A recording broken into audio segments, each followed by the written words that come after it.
Blue tigers ने Kuwait में लगाई दहाड़ और कुवैत को उसी के घर में दिया पछाड़। जी हां, फीफा विश्व कप 2026 में होना है और उसमें कौन कौन सी टीमें खेलेंगी, इसके लिए क्वालिफाइंग टूर्नामेंट्स का आयोजन हो रहा है।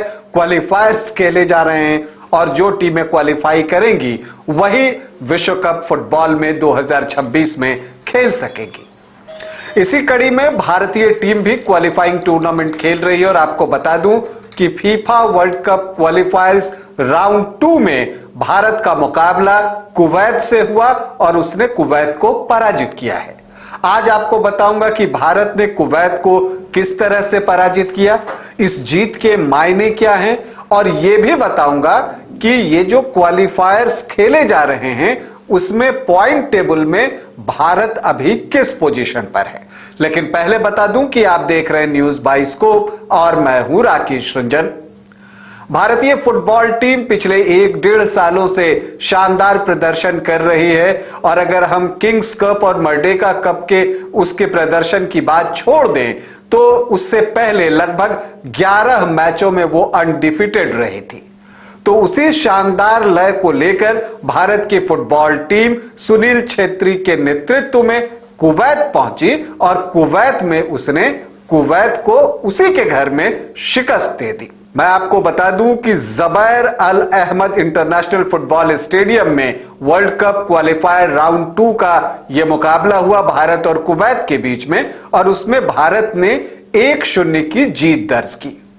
लेकिन यह जीत बड़ी है, इसलिए बड़ी है क्योंकि भारत ने कुवैत को कुवैत के घर में हराया है, एक अवे मैच जीता है। अगर इस मैच की कहानी की हम बात करें तो आपको बता दूं कि कुवैत की टीम जो कि एक समय फीफा रैंकिंग में बेटर पोजीशन में हुआ करती थी, आज भले ही 136वें रैंक पर है और भारत से पीछे है, भारत की रैंकिंग 102 है, लेकिन वो एक मजबूत टीम थी, एक इतिहास उसका रहा है। तो उसने जो है उसी के अनुरूप शुरू में गेंद को अपने कब्जे में रखा, बॉल पोजीशन उनके पास ज्यादा रहा। लेकिन जैसे जैसे खेल आगे बढ़ा, इंडियन मिडफील्डर्स जो है वो आगे आते हैं, वो बेहतर खेल दिखाते हैं और अपने फॉरवर्ड के लिए जो है वो संभावनाएं बनाते हैं, चांसेस बनाते हैं।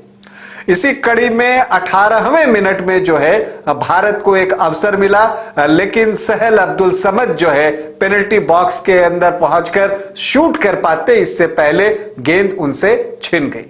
लेकिन 2 मिनट बाद ही निखिल पुजारी जो है वो गेंद को बढ़ाते हैं अनमार्क भारतीय कप्तान सुनील छेत्री को और टॉप ऑफ द बॉक्स से बिना वक्त गवाए सुनील छेत्री वो शॉट लगाते हैं, लेकिन निशाना भटक जाता है और दुर्भाग्य से वो गेंद क्रॉस बार के ऊपर से निकल जाती है।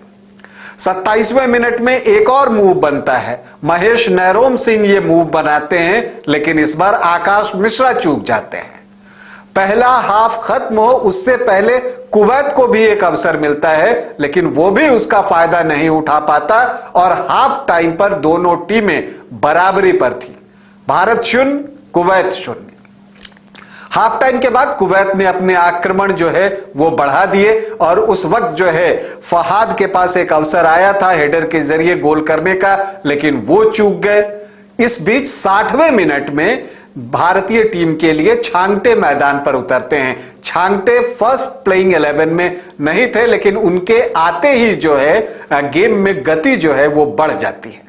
हालांकि आपको बताऊं कि मनवीर सिंह विंगर के तौर पर खेल रहे थे, राइट विंगर के तौर पर, और उनका प्रदर्शन पहले हाफ में भी बेजोड़ रहा था।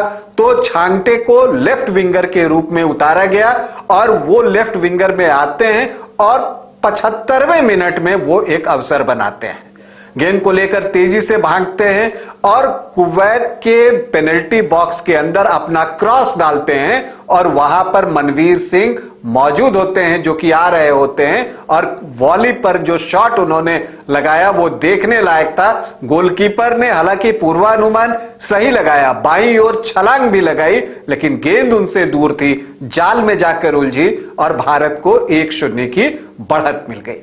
इसके बाद कुवैत ने आक्रमण और तेज किए, कोशिश की कि वो बराबरी कर ले, लेकिन संदेश झिंगन के नेतृत्व में जो डिफेंस लाइन था और आपको गुरप्रीत सिंह संधू जो कि भारतीय गोलकीपर हैं, गुरप्रीत सिंह संधू, उनके रहते जो है कुवैत की टीम भारत की ने जो किलेबंदी बना रखी थी उसे भेदने में कुवैत की टीम सफल नहीं हो सकी। और जब रेफरी की लंबी विसिल बची तो भारतीय टीम 1 गोल की बढ़त पर थी, जो यह बता रही थी कि भारत ने यह मुकाबला 1-0 से जीत लिया है और 3 महत्वपूर्ण अंक अर्जित कर लिए हैं।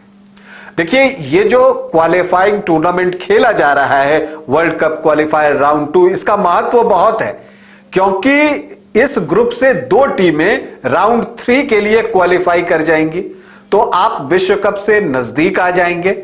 लेकिन इसके अलावा एक और जो बड़ी बात है कि जो ये राउंड 2 को क्लियर करेगा, मतलब कि वो टॉप 2 में रहता है, उसे 2027 में AFC एशियन कप के लिए जो है क्वालिफिकेशन मिल जाएगा। तो ये एक बड़ी बात है और इसलिए जो ये क्वालिफायर्स खेले जा रहे हैं उसका महत्व जो है वो बहुत ज्यादा है।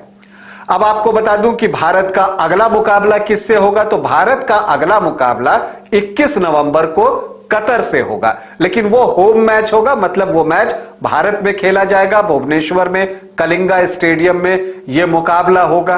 अब पॉइंट टेबल की भी बात कर लेते हैं। भारत ने 1 मैच जीते तो उसके भी 3 अंक हैं। कतर ने अफगानिस्तान को 8-1 से पराजित किया है तो उसके भी जो है 3 अंक ही हैं। लेकिन अंक तालिका में कतर पहली पोजीशन पर है और भारत दूसरी पोजीशन पर है, और वजह यही है कि जो गोल डिफरेंस है वो कतर का ज्यादा है। भारत ने सिर्फ 1 गोल की जीत दर्ज की है तो कतर ने 8-1 की जीत दर्ज की है, मतलब गोल डिफरेंस उसका +7 का है तो भारत का +1 का है।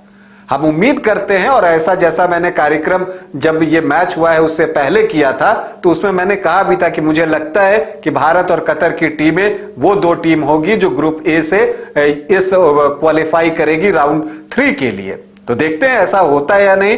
फिलहाल तो सबकी नजरें 21 नवंबर को जो कतर से भारत का मुकाबला है उस पर है। हम उम्मीद करते हैं कि भारतीय फुटबॉल टीम कतर के खिलाफ भी बेहतरीन प्रदर्शन करेगी और ये जो फीफा वर्ल्ड कप क्वालिफायर्स राउंड 2 खेला जा रहा है उसमें जो उसका लक्ष्य है कि टॉप 2 में रहना है वो उसे हासिल करेगी और राउंड 3 में जाएगी। भारतीय फुटबॉल टीम को हमारी ढेरों शुभकामनाएं। अभी के लिए इतना ही, इजाजत दें, नमस्कार।